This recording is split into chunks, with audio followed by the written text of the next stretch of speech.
Saya Dr. Frederikus Vios di BINUS sebagai Manajer Karakter Building Development Center BINUS University. Oke, di kesempatan kali ini kita akan membahas sebenarnya kondisi yang cukup menyedihkan ya, karena saudara-saudara kita di Sumatera dan sekitarnya itu sedang mengalami bencana. Nah, tapi menariknya adalah di sini ada juga nih kritik dari masyarakat terhadap kehadiran pejabat kita.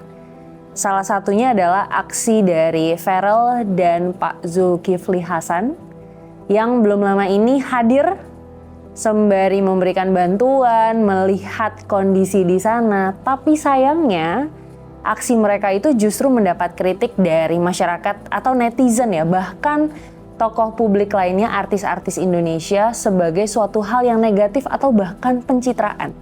Nah, menurut Bapak sendiri kondisi ini bagaimana ya Pak dari sudut pandang Bapak?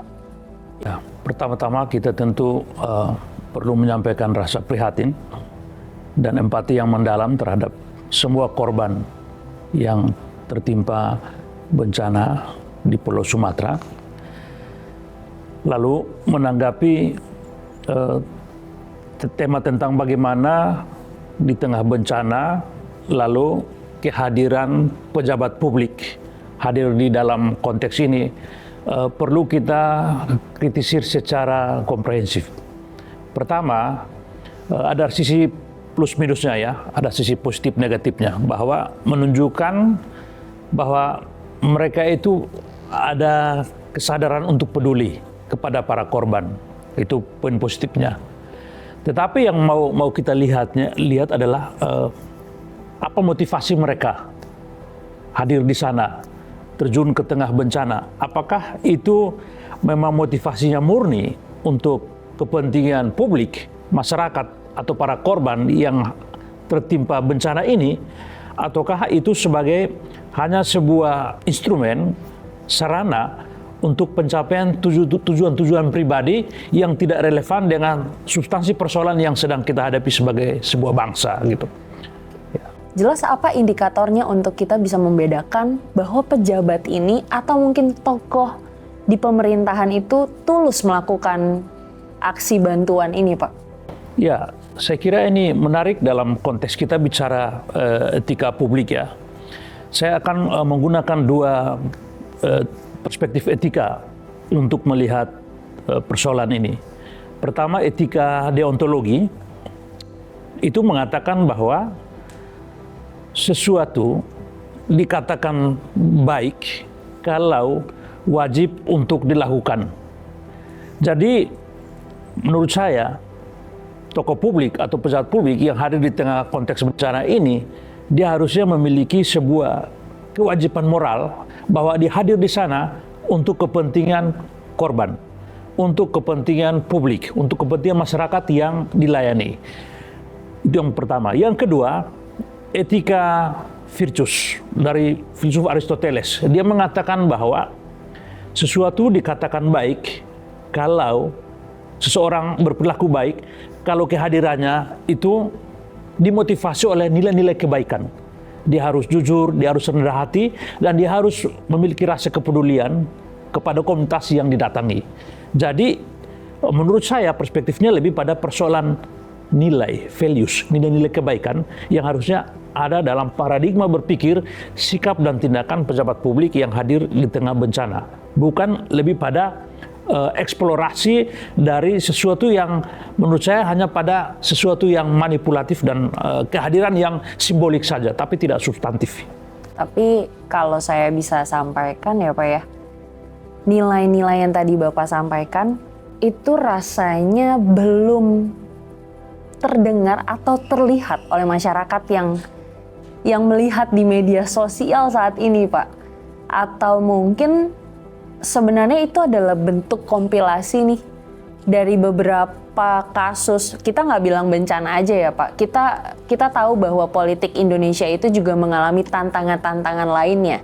Apakah mungkin nilai-nilai yang tadi Bapak sampaikan sebenarnya sebelum-sebelumnya itu juga nggak hadir, makanya ketika mereka turun ke lapangan saat ini dengan menunjukkan aksi seperti itu jadi tidak terasa gitu, Pak? Iya, saya setuju dengan pernyataan itu. Artinya bahwa politik Indonesia itu tidak sedang baik-baik saja.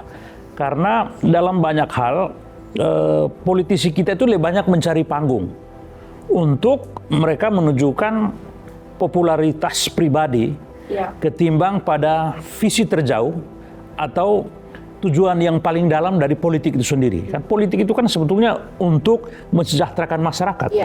Jadi bukan untuk kepentingan pribadi. Jadi apa yang sedang terjadi di Sumatera, saya kira ada benarnya bahwa ini adalah akumulasi ketidakpuasan netizen atau publik yang merasa kecewa dengan para politisi kita yang dalam berbagai hal, khususnya masalah-masalah dalam kehidupan sosial kita berbangsa dan bernegara itu lebih hanya pada self-oriented mereka gitu. Jadi mereka melakukan sesuatu bukan kepada kepentingan publik yang mereka layani atau masyarakat, tapi hanya sebagai sebuah simulasi kepedulian, bukan kepada tindakan kepedulian dalam realitas sosial. Jadi nilainya rendah di situ. Nah, menanggapi soal self-oriented nih ya Pak ya, karena ada salah satu pejabat lagi Pak dari Komisi DPR nih, Bapak Endi Pat, belum lama ini juga menyampaikan kritiknya kepada salah satu tokoh, mungkin tidak disebutkan secara gamblang namanya siapa, tapi dari netizen sendiri ini sudah tahu beliau ini mengkritisi salah satu tokoh yang menggalang dana sebesar 10 miliar rupiah yang akhirnya langsung disalurkan kepada masyarakat. Nah, beliau ini membandingkan bahwa seharusnya media itu juga menyoroti dong bantuan dari negara yang sudah triliunan rupiah istilahnya. Jangan yang tokoh yang ini aja nih yang miliaran saja gitu. Nah, menurut Bapak bagaimana aksi beliau ini terhadap masyarakat? Kalau saya sendiri melihatnya kok justru membanding-bandingkan ya. Bukannya justru mendukung bahwa rakyat itu sudah hadir untuk rakyat lainnya loh. Itu seperti apa Pak? Ya, saya melihat bahwa persoalan bencana ini adalah tanggung jawab bersama. Jadi bukan hanya tanggung jawab negara, tapi juga ada partisipasi masyarakat. Saya kira dalam konteks ini dari sisi pribadi yang menggalang dana ini, menurut saya ini ada inisiatif yang baik bahwa dia melakukan aksi cepat kepedulian untuk menggalang dana dengan kapasitas yang dimiliki untuk bisa cepat bantuan ini disalurkan kepada masyarakat. Dari sisi pemerintah atau pejabat katakanlah seperti itu, mungkin melihat dari sisi bahwa ini harusnya menjadi tanggung jawab pemerintah saja. Padahal dalam membangun negara ini, apalagi masalah-masalah nasional itu butuh gerakan bersama semua pihak, baik pemerintah maupun masyarakat untuk memiliki panggilan kemanusiaan untuk sama-sama sebetulnya menggalang dana untuk bantuan kemanusiaan. Karena kalau kita bicara kemanusiaan itu bukan hanya soal urusan pemerintah, tapi urusan siapa saja, termasuk urusan rekan-rekan yang katakan secara pribadi menggalang dana untuk memberikan bantuan itu. Saya kira juga ini refleksi pada semua pihak. Saya kira untuk kembali mengetahui tentang apa yang seharusnya dilakukan dalam kondisi bencana ini. Ya. Lebih lanjut dari itu Pak, apa yang seharusnya dilakukan oleh pejabat untuk memperlihatkan keberpihakannya kepada masyarakat dan bukan justru membanding-bandingkan gitu Pak?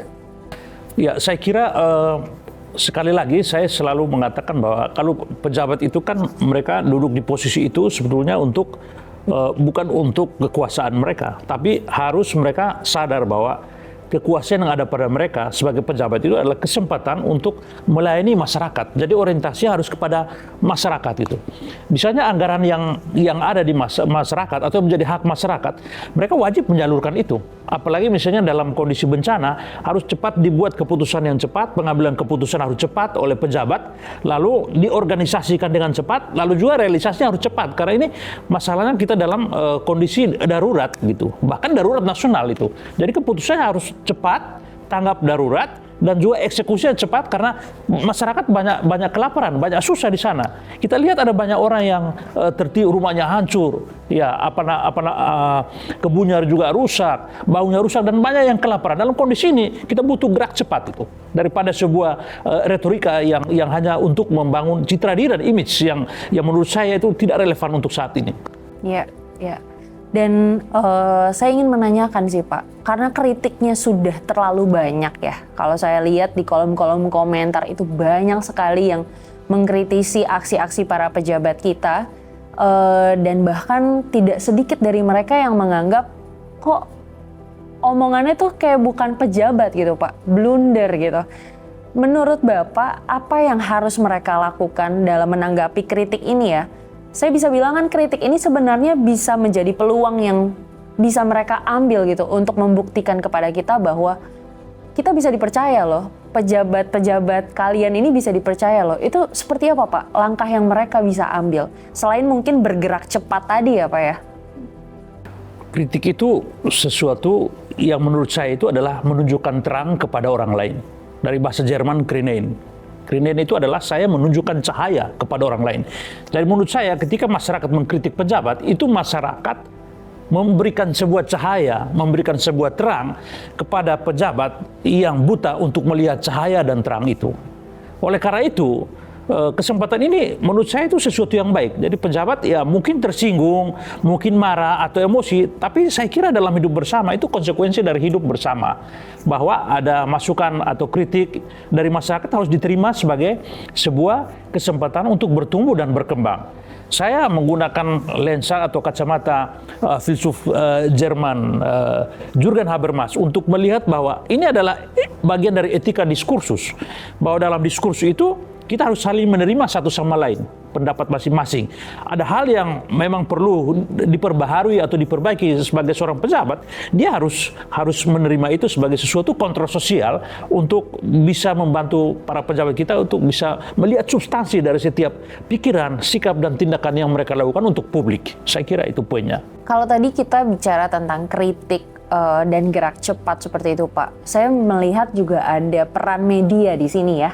Dalam hal ini untuk bisa memperlihatkan bahwa bantuannya sudah sampai sini dan siapa saja yang menggerakkan itu. Apakah Bapak punya pandangan tersendiri dengan eksistensi media yang juga memperluas nih Pak aksi dari para pejabat kita juga, bagaimana mereka berbicara atau seperti apa Pak?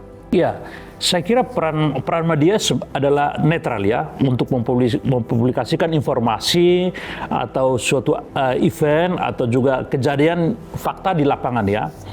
Nah, saya sebetulnya mau mengatakan bahwa sisi positif dari media itu bahwa menyebarkan informasi tentang bencana ini secara cepat dan meluas sehingga bisa diketahui oleh banyak orang dalam waktu yang dekat. Tapi saya juga sebetulnya sedikit memberikan kritik saya kepada media yang misalnya hanya menyoroti publikasikan orang-orang atau pejabat-pejabat yang hanya menggunakan momentum ini untuk pencitraan diri tadi itu. Menurut saya ini media juga menurut saya harusnya lebih koreksi dan introspeksi diri juga supaya mempublikasikan sesuatu yang substansial gitu. Jadi harus lebih menonjolkan pada tentang data, berapa korban, apa yang dibutuhkan ya. Lalu siapa-siapa yang sudah membantu, mungkin dibuat secara kolektif dan dengan data yang akurat itu lebih baik daripada lebih banyak mempublikasikan tokoh yang kira-kira tokoh-tokohnya saja, dan itu menurut saya itu justru membelokkan nilai kemanusiaan itu justru lebih pada sesuatu yang keliru atau tidak benar dalam konteks bencana. Harusnya kita lebih banyak mempublikasikan para korban itu bencana untuk lalu bagaimana kita melakukan hal yang baik untuk bantu mereka gitu. Ya, saya setuju sih ya. Mungkin itu juga boleh menjadi masukan kepada media karena tadi juga udah disampaikan kritik itu adalah terang untuk mereka gitu ya. Nah, izin bertanya nih Pak. Saya tahu bahwa Bapak juga mengajar untuk bidang karakter building. Dan Binusian sendiri diajarkan karakter building itu ada 3, Pancasila, kewarganegaraan, dan keagamaan.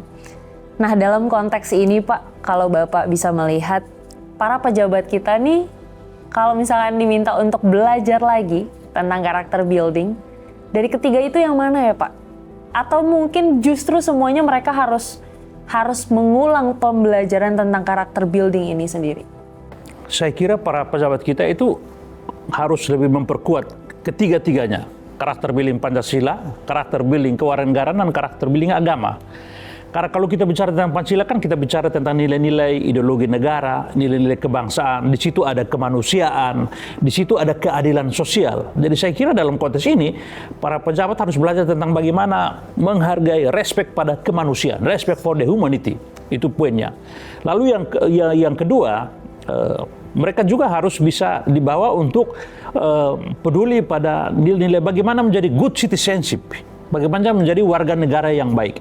Warga negara yang baik itu berarti warga negara yang juga peduli dan terlibat pada persoalan-persoalan kemanusiaan. Maka sikap-sikap antipati tentu kita tidak inginkan. Atau juga misalnya hal-hal yang hanya berorientasi pada apa yang menjadi kepentingan pribadi ya. Lalu yang berikut, nilai yang menurut saya juga paling penting juga ada nilai tentang karakter building agama gitu. Saya kira itu tentang penguatan etika dan moralitas kita. Dalam konteks bencana ini mungkin kita harus lebih pada penguatan aspek spiritualitas. Bagaimana kita empati, bagaimana kita peduli, bagaimana kita menjunjung tinggi nilai-nilai tanggung jawab, transparansi dalam konteks ini gitu. Saya rasa banyak hal yang bisa kita pelajari ya. Menurut Bapak sendiri, apa pelajaran paling penting dan berharga dari kasus yang sekarang sedang terjadi saat ini ya di politik Indonesia untuk mahasiswa-mahasiswa BINUS maupun mahasiswa dari universitas lain, Pak? Karena saya meyakini bahwa dari mahasiswa juga akan lahir pemimpin-pemimpin selanjutnya gitu. Ini menarik, karena ini untuk generasi muda, menurut saya, mahasiswa kita itu harus punya apa yang disebut etika politik. Karena mereka suatu waktu akan masuk ke politik, mereka harus perkuat etika politik. Artinya bahwa politik harus digunakan untuk tujuan kebaikan bersama daripada kepentingan segelintir orang. Jadi itu mereka harus perkuat etika politik. Yang kedua, mereka juga harus peduli tentang persoalan etika kemanusiaan. Mereka harus menggunakan politik itu atau terlibat dalam hal-hal politis untuk respek dan hormat kepada kemanusiaan.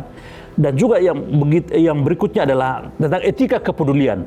Mereka harus bisa respek dan menunjukkan nilai empati, kepedulian, dan juga integritas yang tinggi kepada hal-hal yang berkaitan dengan kepentingan publik. Sehingga suatu waktu ketika mereka duduk dalam posisi-posisi real dalam dunia profesi atau dunia politik misalnya, mereka sudah menjadi seorang figur teladan yang bisa menjadi cahaya yang baik di tengah politik kita di Indonesia ini. Saya kira itu saja.